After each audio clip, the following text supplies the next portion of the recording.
God so loved the world, he gave his only begotten Son, that whosoever believeth in him should not perish but have everlasting life. Your key to financial opportunity.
Chilly winter breeze on that northern rock. I remember I lived in the Bronx for 2 years, Brooklyn for one, and used to ride my bike. I can remember riding over the. I used to ride. I got so fed up with the number 6 train. I started riding my bike, and at first I was terrified of the prospect. And so about the first year I was there, and then I started riding the bike, and I rode in the snow and riding across the frozen 3rd Avenue Bridge. Yeah, down the east side. A little rough. Yeah. I don't think I would have ridden anything on 2 wheels with a motor. It was, that was terrible. When I went down to, I had visiting hours at the funeral home. It's the first time I've lost a student that I was currently teaching. And a few others die, a few years afterward. But anyway, as I drove down there to Dover, Delaware, about an hour south of the campus on a Wednesday night, there was such a huge crowd that I never got in. Yeah, I got down there, and the line was, a block and a half long. The guy ahead of me was, I said, well, how long have you been here? And he said, half an hour. And I said, well, and how much has the line moved? He said, not at all. Yeah, he was an engineering student, a big engineering program at University of Delaware. I guess he seemed like a very sweet kid. He was a bit of a photographer and was in the band and an Eagle Scout and all that stuff. But as I was driving down, I was just listening to a bit more of the Spoon River, and in that first, I'd forgotten there were that many episodes, but anyway, I was listening to the first one. Some of Zimmerman's language about I think he didn't put it quite this way, but the border between life and death, and anyway, as I was driving down to Dover, it was about the same time of day as the accident had occurred days before. 5:15, 6 o'clock, something like that. And it occurred to me that the sun was hanging low in the sky. And I remember when I was able to finally get hold of a reliable description of what had happened, it was brief, but, it said that the guy who hit him was driving a pickup, and he was turning left across traffic into a private driveway, and he was driving west, and Ethan was coming east toward Dover, who's just a few miles outside. And I thought, I couldn't help but speculate and think about it. I thought, I bet that guy was on his way home from work, was impatient, and maybe didn't see very well because the sun was in his eyes, and the weather was beautiful that day. I remembered it. And a month later, the clocks would have gone back, and it would have been dark already. But yeah, he hit the front wheel.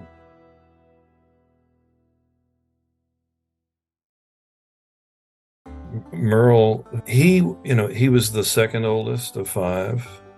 He grew up in Frederick, Maryland. 3 boys, 2 girls in the family. My mother was the youngest. He was 19 when she was born. He had been in Florida for a long time. The last years of I don't remember when I had last seen him, I was 18. The call came, this is what, February of 85. The call from the Florida State Police came in the middle of the night. I was in my last semester of high school, and I lived, with my mother. And I took the call. The phone was, was a wall phone in the kitchen, and maybe, 2 o'clock in the morning, 3 o'clock in the morning, something. I don't remember what was said beyond, this is the Florida State Police is asking for my mother, who was named the executrix of the estate. I don't remember the last time I had seen him before that. He had come up to the family home a number of times. They had grown up very poor, working class neighborhood. My hometown was segregated. I'm kind of going backward and forward in time, but he had, I don't know whether he had been drafted or if he volunteered, but until a few years ago, about 10 years ago, I guess, we had a hurricane here, Irene, 2011, and had a flooded basement. I had a box of his stuff from the trials, and there were several. Because a lot of it got water damaged. It had been left me by my mother, who died in, she was still alive then, but she had long since kind of turned all that over to me, and she wouldn't have been well enough to. By then, she was in a nursing home near here. We had moved her to Baltimore about 5 years before she died at 70 in January of 13. He, after the war, it was my understanding that he was, at some point, I don't know how long he had stayed in Frederick for a while after returning, but he went to New York. He was gay. And in the family, the kinds of things that I heard when it was very homophobic, a lot of what I heard about him from in the family, his having been jilted by a girl he was deeply in love with was given as the reason for his, becoming homosexual. And anyway, he seems to have, from all I can tell, and again, I can remember being, in his company in family gatherings, probably a handful of times in my childhood. But he had gone to New York, I think partly because it was, again, this is my guess at it, in part from what I was told that he did for work, that he had gone to New York because it was easier to be gay there. And I think I was told that he had run a restaurant or a club in Greenwich Village. I can't nail that down, but that's what, and that he had done quite well for himself. And that seemed to be more visibly true than anything else that I can come close to vouching for, I think, in this vein, because he had, he always seemed to be well provided for. I guess I should say well provided, because he was doing the providing. That he had become somewhat affluent was often spoken of in the family, and had moved to Florida, to Ocala, where I don't know if that's where he originally went, but he had been there a long time. That's where he was by the time I came along and could remember him. I don't know how long he had been in New York, but anyway, he had a nice car. He apparently was very comfortable. And then, and whether he had, I don't know anything about his love life. Whether he had a long-time lover in Florida. I think that may have been spoken of, but I can't remember. And by that time, three of the five children, his older brother Leonard and his wife, who had no children. Leonard's wife Alma was from Staten Island. Merle never married. But he was the first. I think, let's see, Thelma, the sister, who was she was a few years younger than Leonard and Merle. Her husband George had been in the Navy during the war. They had married after the war. George was Boston Italian. His parents had come to Boston in the early decades of the 20th century from Tuscany, as I recall, somewhere around Florence. And he and they lived, we visited once in the 70s when I was a little boy. George took to me quite a bit, and I to him. He had kind of a big personality, and my aunt, Thelma, was a very sweet woman. There are a lot of things about their marriage that I think probably, maybe I shouldn't. George told a lot of off-color jokes that sounded really funny to a 9 or 10-year-old. Off-color in a number of ways. He was a sports fanatic, and I was a pretty energetic athlete as a boy, and so we always had a lot to talk about. And he was very warm, and so was she. But they had a way, my mother was the baby of the family, and their mother had, it's obviously tangential to the story, but it may have had something to do with why Merle didn't stick around after the war. Their mother, my grandmother, whom I only knew very slightly, she died when I was about 8 or 9, I guess, had Huntington's disease. It's the neurological disease that killed Woody Guthrie. And anyhow, it's it was not as nearly as well understood. Again, the family, is pretty ignorant. I mean, in a lot of ways. She was institutionalized at some point. My grandmother was 40 when she gave birth to my mother. Pretty likely she had not intended to have another child. Huntington's is a tremendous variety of symptom. Some people who my mother ended up having it and dying of it, but at age 70, and she had not shown symptoms. For the longest time, we didn't think she had the disease, and they have a genetic test for it now, and she resisted having it because what sort of overhung the family was this experience with their mother, who had a really dramatic case of it, apparently, starting in her probably mid-40s. Some people begin to show symptoms even earlier, it even occasionally happens in childhood. She wasn't really able to. My mother and the youngest brother, who was a few years older than my mother, were the three oldest children were grown and gone, more or less, but the 2 younger ones were there, and I don't think she was really able to do much because of her illness. She had to be, as I say, she was institutionalized at some point, and it kind of in and out. And they were, as I said, they were poor, and the father was working. He was a laboring man, and he was, by all accounts, a very very gentle soul. I never knew him. He died right around the time my mother became pregnant with me. But anyhow, he was just working like a demon all the time from my mother was very close to her father. But anyhow, so when the adult children, 2 of them came home from the war, and of course the daughter whose new spouse had also come home. I don't know what that atmosphere was like, and as they were making new lives for themselves after the war, but the situation in the house may have been pretty difficult.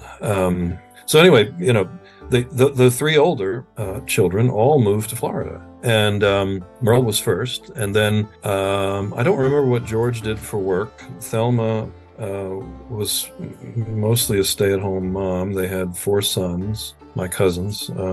My mother was especially fond of, as an aunt, of course, was she younger or only slightly older because of the age difference between her and her sister? She was a little older, and gave me my middle name from one of them, the one that she was fondest of, I guess. But anyhow, they retired from they lived in a suburb of Boston, and in the mid-70s, we had gone up and spent about a week with them at one point. My mother and her boyfriend, my mother and father had divorced not too long before, and when I was about 8. And so anyway, yeah, by all accounts, I mean, in those years, Merle, whom we saw occasionally, was flourishing and comfortable, at least materially. And yeah, Merle moved first, and then Thelma and George, and then Leonard, and they were all in the same. Yeah, I saw him once. He came up one time, and it's quite possible that he had been talking about Huntington's disease, part of it. He had, he may have developed it late in life. The reason that it's, I think, maybe material to understanding the climate of the family is just because there was a kind of cloud of fear about the disease and about, well, which the only way you have to inherit it from a parent. It does not jump generations. The only way to get it is from one of the two. And the mother, it had, I forget all of the history in the family, but it was well known, and it was a fearful thing. Of course, if you have a really strong case of Huntington's, it manifests itself in the form of a total lack of control over one's bodily movements. And Woody Guthrie had been afflicted with it pretty early on. His mother had died of it, and they didn't know a whole lot about it. And it had long been known of. I mean, it was called Huntington's chorea, from the Greek word for dance. St. Vitus's dance, I think, was the kind of medieval name associated with it. An uncontrollable motion of the limbs and so forth. Anyway, my mother, as I said, eventually, not for a long time, showed some symptoms starting probably in her 50s. We didn't even know that's what it was at first, and she didn't want to be tested. By the 80s, they had a test, and she resisted having a test, and so I couldn't be tested until she was tested. And I was, you can have it done freely at places like Johns Hopkins that had a research project on it, and eventually I was, and was found to be negative. But this it kind of hung over people as a possible death sentence, even though people live a long time with it often, but it's a pretty frightful thing. And how much all of the chaos that followed from that in the family, a poor family had not had much opportunity for education in a small town in Maryland, in the middle of the 20th century, affected Merle. I don't know. He struck me as more, and this even as a boy, struck me as kind of more open-minded and kindly than other people. It has at least in a little bit has haunted me that he, and maybe it was just the way people talked in the family, and no harm was meant by it, but there was often a lot of kind of scuttlebutt about his being gay. As I remember it, he was somewhat effeminate, and maybe that was part of it. And and so it led to a certain awkwardness, and because people would kind of talk this up. I had known from, I don't know, I think from when I was pretty small, preteen certainly, probably 9 or 10 or something like that. But they had been close, and that's why he had made her the executrix of the estate. What happened sometime, and he had been there. I don't know how many years he lived in Florida. I don't know how long he was in New York. My guess is that he moved to Florida because it was, I guess that was, the comfortable life he felt that was kind of what people did after so many folks from the Northeast, as everybody knows, have moved to Florida. That's why it's filled up to a great extent. But what more particular motives he may have had, I don't know. Whether he just got tired of the the hothouse atmosphere. And I don't know where he lived, if he lived in the village. I don't know any of that. I'm entirely certain. I think that the place he ran was in the village. Yeah, I mean, these would have been the pre-Stonewall days, probably. So, so there may have been a kind of, there may have been an underground aspect that made it more high pressure, and anxious making. I don't know. But, anyway, at some point, and this I'm kind of deduce after the fact, I'm just shooting forward in time now to the time of the murder. After my mother took the phone call, she talked with her sister and with George. George had a kind of blustery personality, could be rather overbearing, compounded by the fact that he was a very large man, and he was he had gone, since they lived nearby. I think Merle was in Ocala, Thelma and George lived in Holiday, which I think is down near Tampa. George had gone to the police station, and had involved himself in all of this, probably out of a sense that he wanted to spare my mother as much as he could, and that he felt, and maybe also a certain sense that that he as a man should do that, and probably in all, not for gender reasons, he probably was better at handling that sort of thing than my mother's, not so savvy in such matters, and of course she was overwhelmed by the news, so she went down there.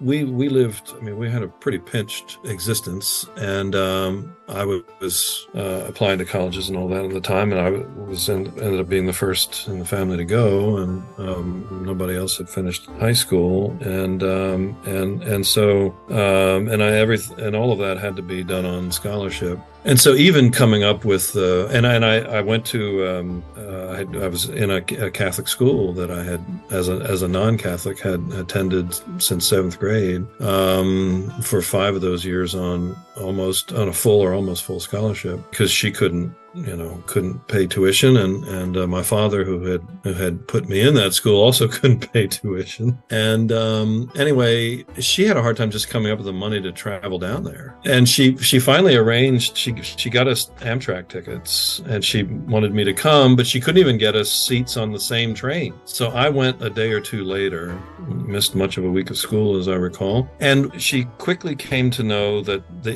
he had been, I believe, renting a room, as I recall, with this young couple. The wife ran a hair salon. These were sort of 80s evangelical Christians. They were very nice people. They told us a lot about Merle's recent life. I have forgotten their names, but I pretty vividly remember at least some parts of the experience of those few days being down there.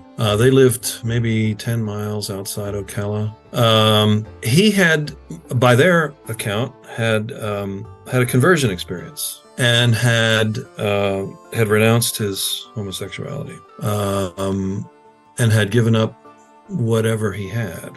How much he still had, I don't know. If he had lost it before, but I gather that he had become so this is, by way of coming around to his being a question mark, why he was such a question mark to all these people. I don't quite know why they wouldn't have spoken to these folks that he lived with. We found them very quickly, and I don't remember how my mother came to know of them. We stayed with these people while we were down there. If he wasn't living with them, they lived nearby, and I think he had started attending this church they were in, and they had become, he was a lot older than they were. He was 60, and at the time of the murder, and they were. I'm trying to remember if they had children. They would have been probably pretty small children if that. I remember hitchhiking to Ocala from their house twice that week, because, and I was 18. I had just turned 18, I had never hitchhiked before. I've never hitchhiked since. Remember, both the people who picked me up was a woman probably in her 30s in a Camaro who said, "Don't ever do this again." Who drove me into town and dropped me off because I didn't have, I was. This was in a kind of weird way, kind of like this was we were there for reasons that were obviously extremely unpleasant. And yet going to Florida for an 18-year-old in the middle of February was, in the senior year of high school, was sort of in a surreal kind of way, like a mini vacation. And going on a train, I had never gone on a long distance train before. And so they were going into town, early in the morning, and I was getting up later. So I said twice. I can't remember. A guy picked me up the other time. I don't remember as much about that. I don't remember much about the woman, except that they both told me, you shouldn't do this. But yeah, I'll give you a lift into. Anyway, what these folks told us. And this is probably the sum and substance of it that I remember, was simply that he had this was repentance for being gay, and that's why he'd had this conversion experience. What I've wondered is whether he had already fallen down in his luck and attributed this to some kind of judgment. And had a religious experience as a result of that, and that some of this might have been rooted in I think his mother. I think my grandmother may have been something of a fundamentalist.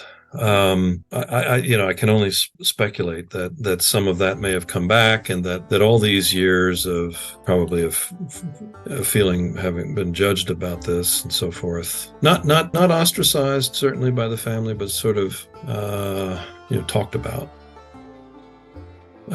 What role that may have played, I just have no idea. And I wish I did, but and it was hard to know just what his circumstances were. I mean, he had the reason that I think he may have come to stay with them is that there were almost no possessions. I mean, again, this was someone who had been pretty comfortable for a long time. But I mean, when my mother had almost nothing to do by way of discharging an estate, because there was almost nothing. What I remember from childhood until, up until, I can't remember how many years it had been since I had last seen him when we got the news. As I said, I had turned 18 a month before. I was a senior in high school. I mean, it may have been 3, 4, 5 years since I had last seen him. My impression was that he was always the most comfortable. They had all grown up poor. Leonard had sold cars, and I guess had done okay at it. George and Thelma had a house in the suburbs of Boston. George, I think, may have worked for municipal government or something. I don't remember what his work was. And then the younger brother Kenny, who is in this area, had moved to the Baltimore area long since, and he kind of just detached himself from the family for the most part. And even from I talked to him. I called him when my mother died, and he called me once a few years ago because I think he was concerned that maybe he had turned out to have Huntington's after all, and was about to be. This was during the pandemic. Was to be tested at Hopkins, and he asked me to tell him something of my mother's experience, because they had no contact really, even though they were only an hour apart. And at the end of her life, they were only, she was here 1 mile from, I'm in the northeast corner of Baltimore, and she was about a mile from here. But they had, and he's, around the Beltway from here, 20 minutes. But I've never seen him since I've been here. We've moved into this house in 2005. But, so the family had kind of, had sort of come apart, and as far as sibling relations go, and maybe Leonard and Thelma stayed in contact. I don't know. Thelma and my mother had a falling out in the late 90s when I was living in New York, and which was not long after, the execution of Rometta was in 97.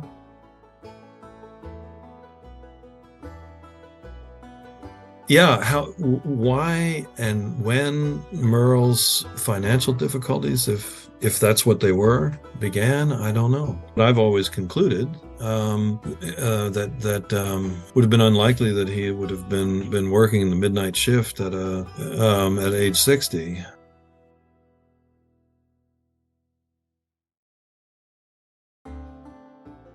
I don't remember when he had last spoken to my mother.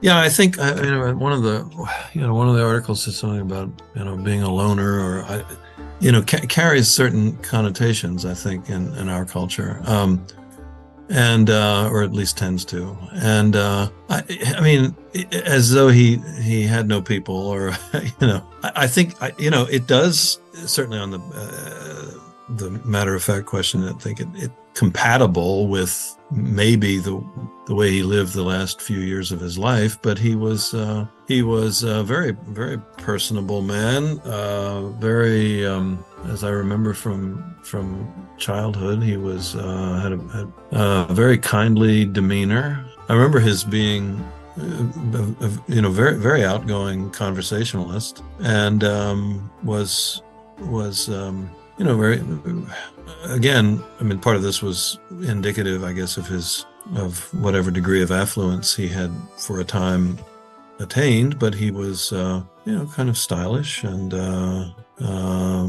always had a nice car, and I remember I remember I think he gave my mother gifts. He probably helped her with money a little bit. She was always hard up, and what always bothered me about this, it always kind of bothered me that people had said, even if they didn't mean them in a snide way, just because the kind of homophobia that was so casual and routine at the time, and is still pretty pervasive in some corners, didn't give him credit for being, in many respects, I think, a more generous person than the people who were saying these things. And but I wish I just don't know a whole lot of what his life was like in New York or in Florida. And I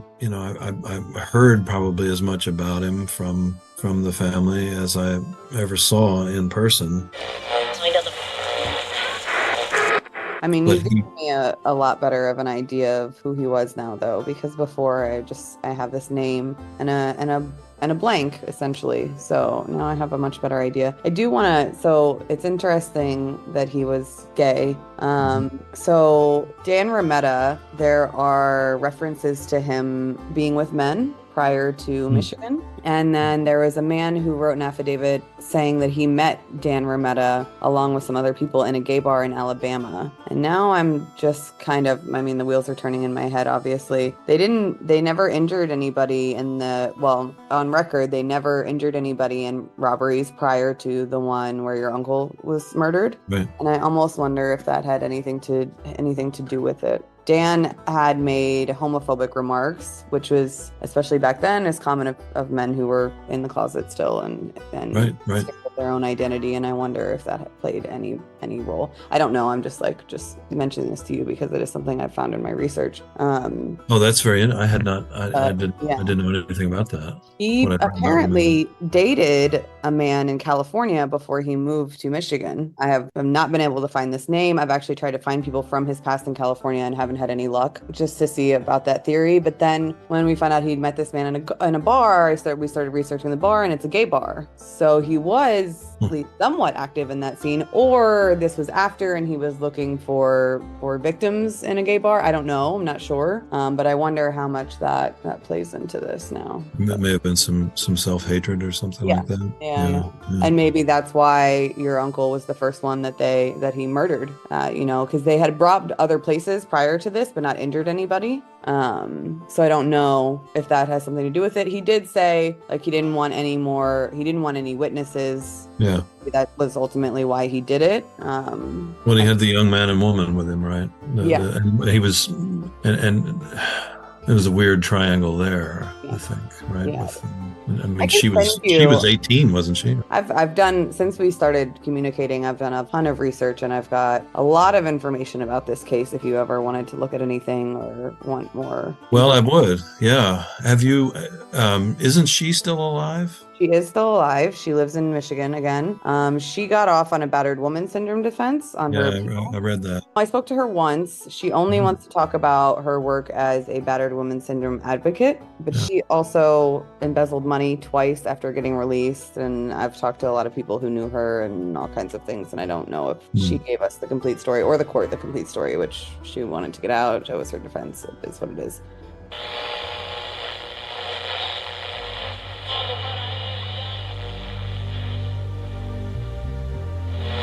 Death rides the highway.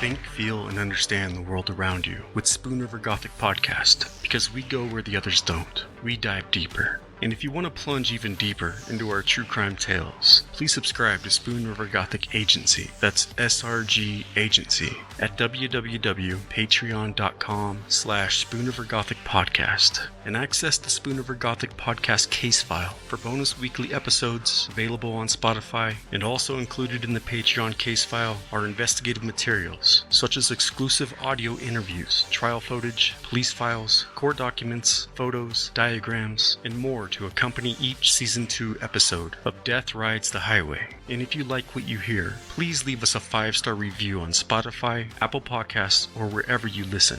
It means more than you know in this cutthroat world. And until next time, work hard, party hard, keep a vigilant eye over your shoulder, and don't forget to watch each other's backs. This is a sideways world we are living in. And again, that's www.patreon.com/Spoon River Gothic Podcast. Subscribe now, because there's always more to the story.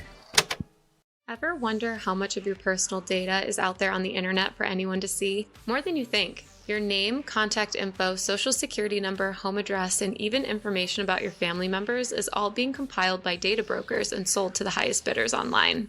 That means anyone on the web, criminal or investigator, can get your private details, which, as true crime enthusiasts know all too well, increases your risk of identity theft, phishing scams, harassment, stalking, and unwanted phone calls. As a podcast that exists publicly and shares our opinions online, we are hyper aware of safety and security, and all this data being so easily searchable on the internet can have real-life consequences. This is why Spoon River Gothic is proud to partner with Delete Me, the #1 service in online data removal. Delete Me finds and removes any information you don't want online and makes sure it stays off. Their dedicated team finds and removes your personal info from the largest people search databases and helps prevent potential ID theft, doxing, stalking, and phishing scams in the process. That's why I personally recommend Delete Me for protecting yourself and your personal information. Sign up at joindeleteme.com/spoonriver and provide Delete Me with exactly what information you want deleted, and their experts will take it from there. As part of their subscription service, you will even receive personalized privacy reports showing what they found, where they found it, and what they removed. Delete Me isn't just a one-time service. Their experts are always working for you, constantly monitoring and removing the personal information you don't want accessible online. To put it simply, Delete Me does all the hard work of wiping you and your family's personal info off the web and making your personal profile no longer anyone's to sell. So join us at deleteme.com/spoonriver, because no one wants to be a victim nor a suspect. So get protected, and the next time a case hits too close to home, you won't find yourself asking the stranger on the other end of the phone, "How did you get my number?" Go to joindeleteme.com/spoonriver and get started today. Death rides the highway.